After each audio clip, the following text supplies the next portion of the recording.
You're shorter.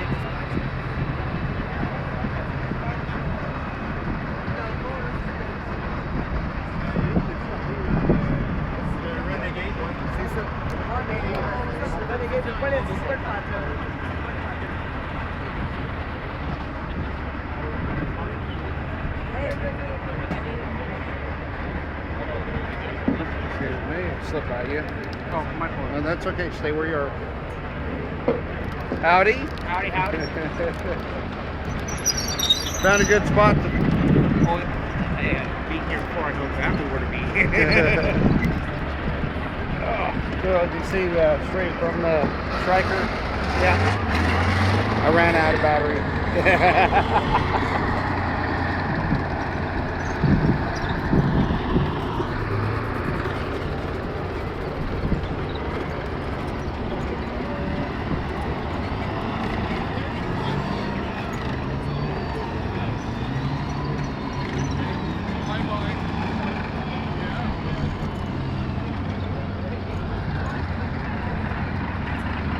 I go get my 360 for the next one.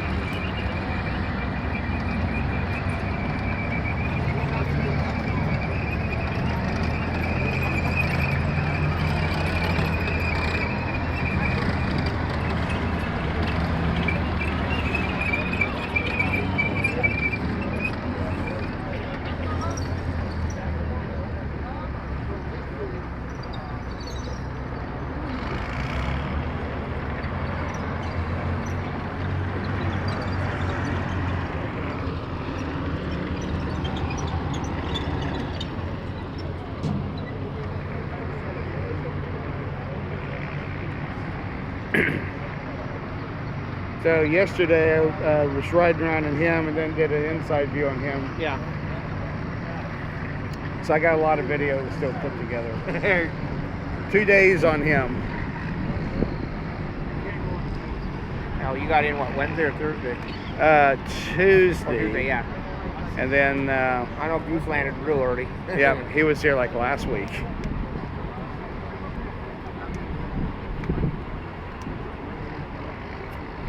Trying to do some deep dives on the FB series, the CVRTs. Yeah.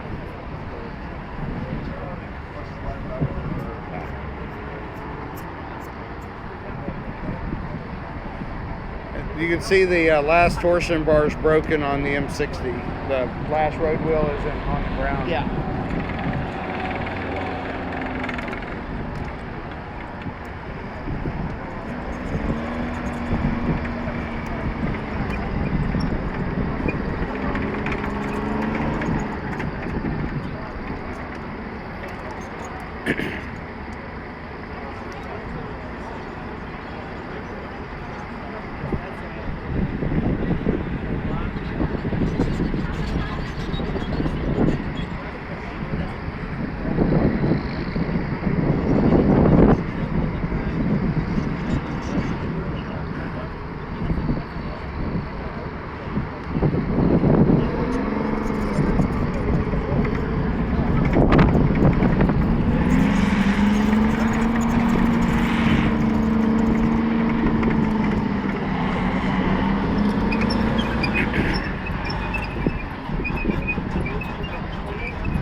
Yeah, Rocky's a little bit outnumbered.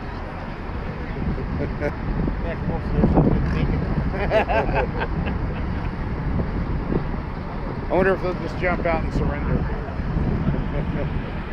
Well, in the actual war, the warthogs don't care, most of them.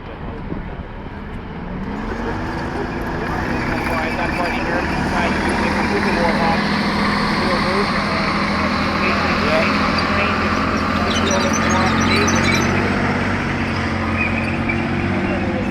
Right? Yeah. I don't know if you saw where that striker was the first one to fire one of those missiles in the Iraq War. Oh, I remember when it started. Yeah. Well, if you remember the blue on blue, the friendly fire where Abrams shot on the British forces? Yeah. It was this actual group. Yeah. and one of their vehicles is not here because it did get blown up. Yeah. Or got damaged. All right, sorry for that delay. We just had a bit of staging issues and comms issues, but the mic's working. All right. Wow. I love to see this. There's so many of you guys here. This is incredible. All right, let's have a look at this first one here. This is a BMP-1. The ironic part is we purchased it from the gentleman that's driving it. Perry, give him a wave. So Perry comes back every show, gives us a hand, and he drives it. You can imagine, you got more vehicles than drivers. This is a 73 millimeter, I think, on there. 73 millimeter cannon. This was widely Hey, Sweet used Leaf. Hey, in Alva. the Gulf War. I believe it was made in Czechoslovakia, which is a Soviet design. And this is what the Iraqis use. Remember, we're talking for the scenario coming up, it's the British against the Iraqis, at least in this. We have American, also contingent. The Canadian Army did not have ground forces. We set up a field hospital, we had naval ships in the area, and we had F-18 fighters that participated in that conflict in 90 to 91. So this here, you'll see this thing, the gentleman in the back, give him a wave, Iraqi infantry guys. Give him a wave. They have AK-47s, and they're going to be fighting back as the British proceed forward. Okay.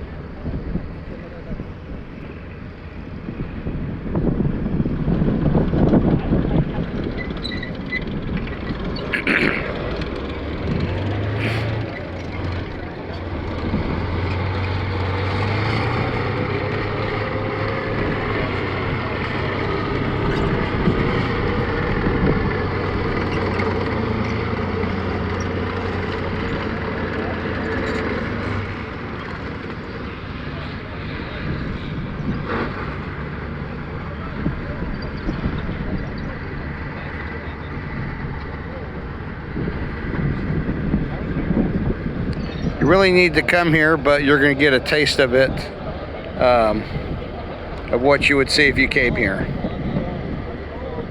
This should be a very familiar face of a tank, I should say. This is a T-54 Russian tank, and the interesting, we got this in an auction from the Jock Littlefield collection in California.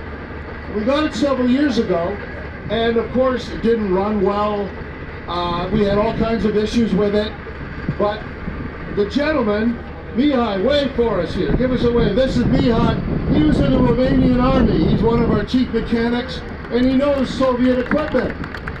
So this thing purrs. It's pretty stinky.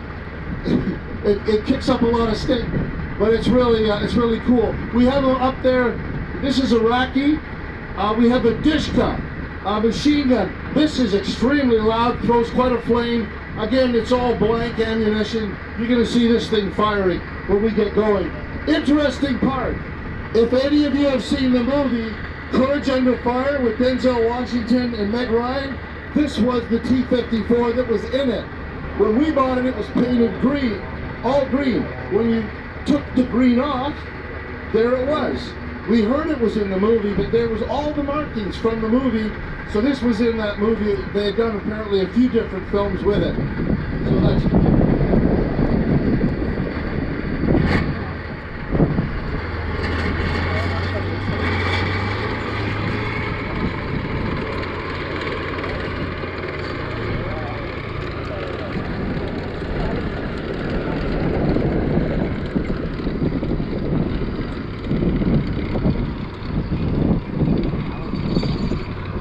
Now here's another interesting piece. Maybe some of you have heard of the Desert Rats. The Desert Rats, World War II and all that stuff. Well, this is a Land Rover, and it's a small one, so it's called the Dinky. And you'll notice we got a machine gun on the front, and Dominique in the back, he's got twin machine guns. You gonna see that? The driver is Robin Craig. Give him a wave, Robin. Robin's been helping us for years. So this is a really cool piece. It's aluminum side Anyways, really good, widely used with the British. And you're gonna hear this thing bark. Dominique is dying to test these twin machine guns on the back.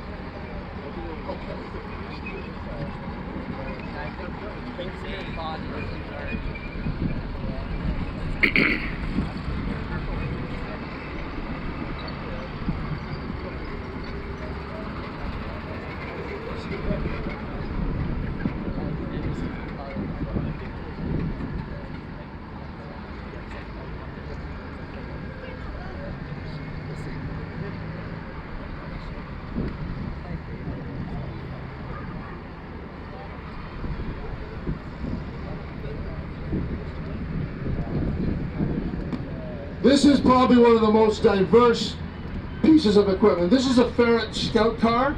They came out in 53, 54. That's 1900. And you'll notice this is all Desert Storm. We wanted to get original vehicles, which we did. This came up for sale, and I did my homework on it, and I found out the unit it was in, and then through social media, I was able to contact Joshua Russo-Gill. That's a gentleman there. This was his vehicle 31 years ago in the Gulf. Exact vehicle. So when I got it, it was green, but you take the green off, you see all the markings under it. And he sent me pictures of how it looked during the Gulf War at that time. So we did it up exactly. You see the pennants he's got on the top? Those are the exact same things that he had in the Gulf. His driver, Trooper Lindsay, has been over before, but he couldn't make it again due to COVID complications. We've had them both before. We've had a movie out, I think it was Armored Time Machine, and these guys were interviewed with it, and they get quite emotional. They lived in this vehicle for about 3 to 4 months. You lived in the vehicle and slept at the side of it with a little overhang. So they come to know it pretty good. That's the same type of machine gun that he had before on that.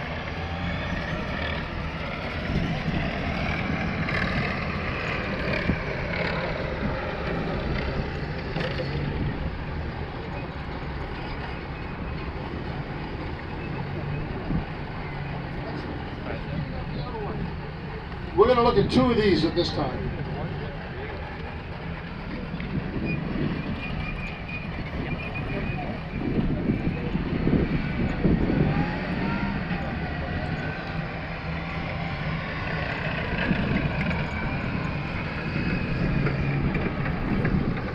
I think if they put one more flag on that vehicle, it would flip over.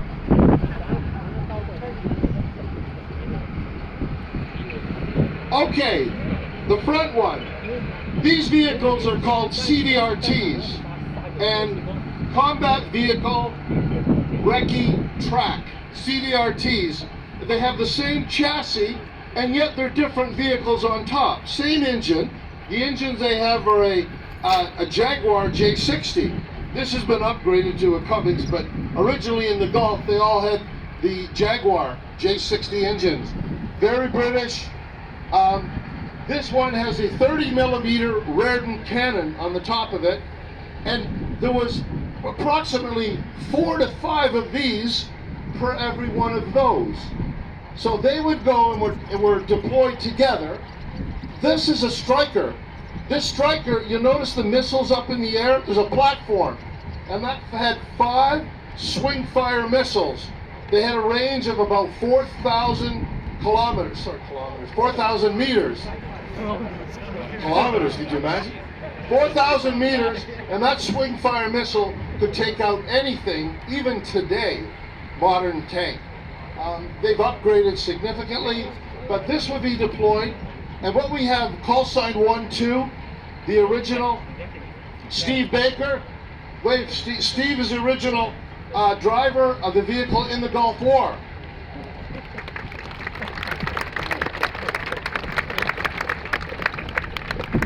Crewing, I should say commanding on the top, that's George Clegg. Now George Clegg's not in the same regiment, but we put him in there because Well, George looks good there. George was in a command post during the Gulf War, and you'll see it down there. It's got the camouflage all over it. He's got the big antennas, and George has taken that, and when you can actually go into this little tent-like structure, and you can see how the whole thing was commanded from a vehicle in the field. And George is there to give you, answer any of your questions and tell you how it all goes. So it's a pretty cool environment here. The next, who's the masked man? Oh, Sean. Sean, and I've seen most of these guys a lot in the last few years. And that's John, right? Okay, so that vehicle you're looking at, that Striker, that was with the Queen's Dragoon Guards, and the driver is the original crew member, Calvin Bird. They call him Budgie Bird, I don't know why. But that's what he had. You'll notice the commander, that's Sean Bannister. Sean commanded another Striker in the same troop with Calvin. And they were in the Queen's Dragoon Guards, and that's the flags up there, the Welsh flags that you're seeing. And we've got John Seeley. John, put your hands up. John never served with these two gentlemen, but he served on that other. We have another Striker back there with the...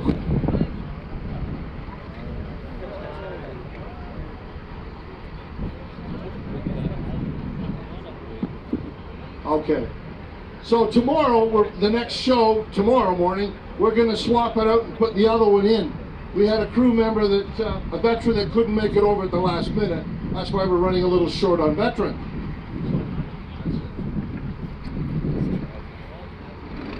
CVRTs, that's the structure. You're going to see another structure for a CVRT coming up. Same chassis, same engine.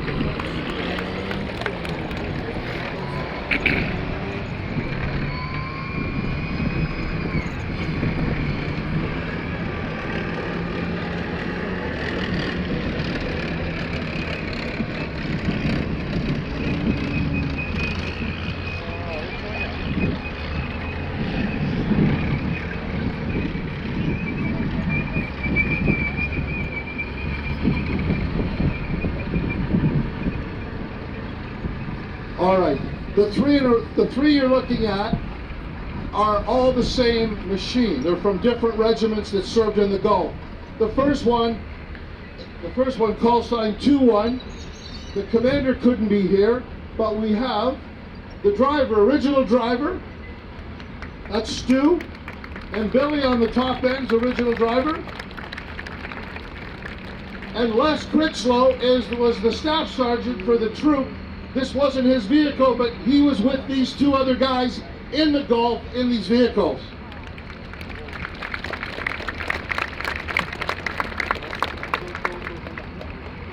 The next vehicle we have is it's named Rathfrland, and this is from the oh my God, the Queen's Royal Irish Hussars. Have I got that right? I'm starting to lose it.